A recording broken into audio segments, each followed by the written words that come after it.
श्री कृष्ण गोविंद हरे मुरारी, हे नाथ नारायण वासुदेवा। प्रिय बंधुओं, आप सभी को मेरा नमस्कार है। और आज मैं कार्तिक महात्म्य के 24वें और 25वें अध्याय की कथा जो है सुनाने जा रहा हूँ। तो राजा पृथु ने कहा कि हे नारद जी, आपने तुलसी के इतिहास, व्रत, महात्म के बारे में कहा।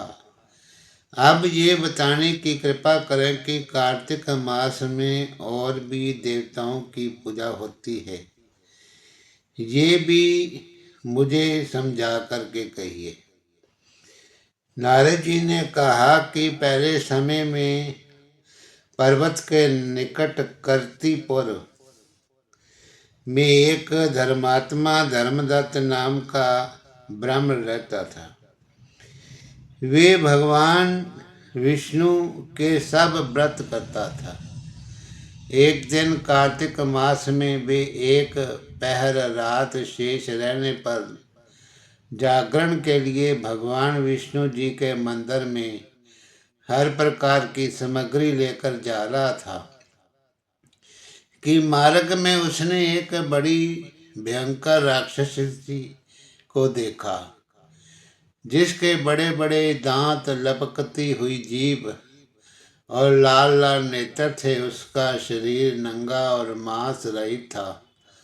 उस भयंकर राक्षसी को देखकर धर्मदत्त बुरी तरह से कांपने लगा।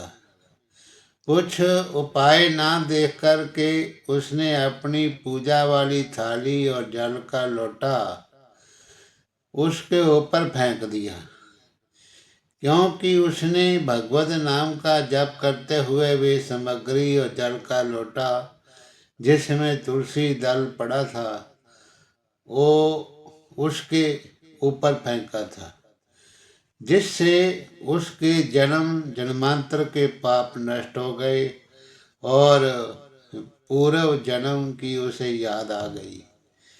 वे हाथ जोड़कर धर्मदत्त के चरणों में गिर पड़ी और बोली कि हे प्रियो, मैं पूर्व जन्म के कर्मों के फल से इस अवस्था को प्राप्त हुई।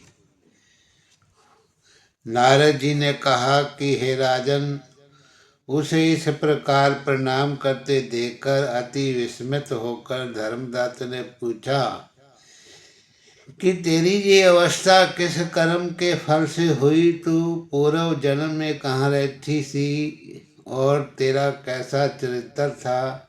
ये सब कुछ मुझे बताओ। तो उस राक्षसी ने, जिसका नाम कलहा था, कहा कि हे ब्राह्मण, सौराष्ट्र में भिक्षुक नामक का एक ब्राह्मण रहता था। मैं उसकी पत्नी थी। मेरा स्वभाव बड़ा ही निष्ठुर था। मैंने अपने पति का कभी भला नहीं चाहा, ना उसे कभी अच्छा भोजन ना मिठाई ही खाने को दी। मैं प्रतिदिन उससे लड़ती झगड़ती रहती थी। मुझे इस प्रकार की झगड़ालू देखकर तथा नित्य प्रति कलह से तंग आकर मेरे पति ने दूसरे विवाह का निश्चय किया। ये सुनकर कि मेरा पति दूसरा विवाह कर रहा है, मैंने उसके ब्याह से पहले ही विष खा अपनी आत्म हत्या कर ली। मेरी मृत्यु के बाद यमदूत आए और मुझे गदा से मारते हुए यम के पास ले गए। यमराज ने मुझे देखकर चित्रगुप्त से कहा कि हे चित्रगुप्त, इसने क्या कर्म किया है? जो भी कर्म इसने किए हैं उनका फल इसे भोगना होगा। कलहा ने कहा, हे ब्राह्मण, चित्रगुप्त ने यमराज से कहा, इसने अपने जीवन में कोई भी अच्छा काम नहीं किया है। ये अपने पति को सदा खराब भोजन देकर आप अच्छा भोजन खाती रहती है, इसीलिए अब ये विष्ठा खाने वाली होगी। इसे अब सुअरी का जन्म दिया जाए, क्योंकि ये अकेली ही पाक के बर्तन में भोजन करती थी, इसीलिए ये अपने बच्चों को खाने वाली बिल्ली होगी। इसने अपने पति पर क्रोध करके आत्मघात किया है, इसीलिए ये प्रेत योनि में जाएगी। अब आप इसको अपने दूतों द्वारा मरु स्थान में भेज दीजिए। वहाँ पर ये बहुत दिनों तक प्रेत योनि में रहकर फिर ये पापिन अपनी तीनों योनियों को भोगे। सो हे ब्राह्मण, मैं 500 वर्ष से प्रेत योनि में हूँ और भूख प्यास के कारण नित्य दुखी रहती थी। एक दिन भूख से तंग आकर मैं एक वैश्य के शरीर में प्रवेश कर गई और उसके शरीर द्वारा मैं कृष्णा और बेनी के संगम पर इस देश में आ पहुंची। एक दिन भगवान शंकर व विष्णु जी ने मुझे बलात् उसके शरीर से बाहर निकाल दिया। फिर मुझे आप दिखाई दिए। आपके लोटे में से तुलसी जल का छींटा मेरे ऊपर पड़ा, जिससे मेरे सब पाप नष्ट हो गए। हे ब्राह्मण, अब आप मुझे ये बताइए कि आगे होने वाली तीनों योनियों और इस प्रेत योनि से किस तरह मुक्ति जो है वे मिलेगी। तो धर्मदत्त ने कहा की बात सुनकर उसके पिछले कर्मों और वर्तमान अवस्था को देखकर बड़ा दुखी हुआ। उसका दुख देखकर उसका चित्त पिघल गया।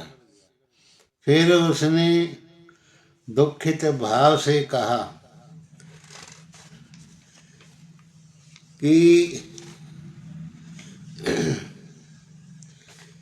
अब आप तीर्थ व्रत और दान आदि के करने से समस्त पाप जो हैं नष्ट हो जाते हैं, तो मगर प्रेत योनि में रहने वाले को इसका अधिकार नहीं है।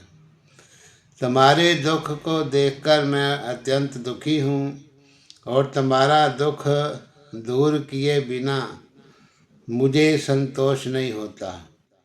तुम्हारे पाप बड़े भारी हैं, क्योंकि ये तीनों योनियाँ बहुत बड़े पाप करने वालों को ही मिलती हैं और प्रेत योनि तो थोड़े पुण्य से नष्ट भी नहीं हो सकती। लेकिन मैं तुम्हें इस योनि से अवश्य छुड़ाऊंगा, इसलिए मैंने जो कार्तिक मास का व्रत किया है उसका आधा पुण्य मैं तुम्हें देता हूँ, क्योंकि यज्ञ दान तीर्थ से सब निश्चय ही कार्तिक के व्रत के पुण्य के समान नहीं है। और देव ऋषि नारद बोले, हे राजन, इतना कहकर धर्मदत्त उसको ओम नमो भगवते वासुदेवाय ये द्वादशाक्षर मंत्र सुनाया और तुलसी का जल उसके ऊपर छिड़का। बस फिर क्या था, क्षण भर में वे प्रेत योनि से छूट प्रज्वलित शिखा के समान दिव्य रूप धारण कर लक्ष्मी के समान सुंदर हो गई। तब वे धर्मदत्त को दंडवत करके प्रसन्नता से गदगद होकर बोली, हे ब्राह्मण, आपके आशीर्वाद से मैं इस घोर नरक से छूट गई हूँ। मुझे पाप सागर में डूबती हुई के लिए आप नौका के समान हैं। नारद जी ने कहा कि हे राजन, अभी कलहा इसी प्रकार कह रही थी कि वहाँ पर विष्णुगण एक देदीप्यमान विमान लेकर आ गए। विमान के द्वार पर अप्सराएं और गण बैठे हुए थे। धर्मदत्त ने उनको देखकर प्रणाम किया। पुण्यशील और सुशील नामक विष्णु भगवान के गणों ने धर्मदत्त को अपने हाथों से ऊपर उठा उसका अभिनंदन करके कहा, हे ब्रह्म देवता, आप धन्य हैं जो सदा भगवान विष्णु के व्रत, कथा और सेवा करने में लगे रहते हैं। आपने जो अपने बाल्यकाल में पवित्र और शुभ कार्तिक व्रत किया था, उसके आधे फल से कलहा के पूर्व जन्म के एकत्रित पाप नष्ट कर दिए हैं। यही नहीं, आपकी कृपा से उसके सैकड़ों जन्मों के पाप नष्ट हो गए हैं। आपके जागरण आदि के करने से पुण्य प्रभाव से आकाश मंडल से ये विमान आया है। हे ब्राह्मण, अब हम इसे भांति भांति के भोगों से युक्त वैकुंठ में विष्णु जी के पास रहोगे और मुक्ति प्राप्त करोगे। हे दया के सागर, वे मनुष्य धन्य हैं और जन्म उन्हीं का फलीभूत है जिन्होंने तुम्हारी तरह विष्णु जी की भक्ति की है, क्योंकि भगवान विष्णु अपने भक्तों को भला क्या नहीं देते। जिन्होंने प्राचीन काल में उत्तानपाद के पुत्र को ध्रुव पर पहुंचाया, जिसके स्मरण मात्र से प्राणियों की मुक्ति हो जाती है। प्राचीन काल में विष्णु जी केवल अपने नाम के स्मरण से ही आपके द्वारा पकड़े हुए हाथी को हस्ती योनि से मुक्त करके जय नामा दे करके अपना पार्षद बना लिया। तुमने उसी विष्णु की सेवा की है, इसलिए तुम अपनी दोनों स्त्रियों सहित 1000 साल तक भगवान विष्णु के पास निवास करोगे। जब तुम्हारा पुण्य क्षीण हो जाएगा, तब तुम सूर्य वंश में अपनी दोनों रानियों के साथ राजा दशरथ के नाम से प्रसिद्ध होगे तथा ये कलहा तुम्हारे आधे पुण्य की भागीदार होने के नाते तुम्हारी तीसरी भार्या होगी। वह भगवान विष्णु पुत्र के रूप में तुम्हारे पास रहेंगे और देवताओं का कार्य करेंगे। विष्णु जी को प्रसन्न करने वाले तुम्हारे कार्तिक व्रत से अधिक महत्वपूर्ण यहाँ दान तीर्थ आदि और कोई भी नहीं है।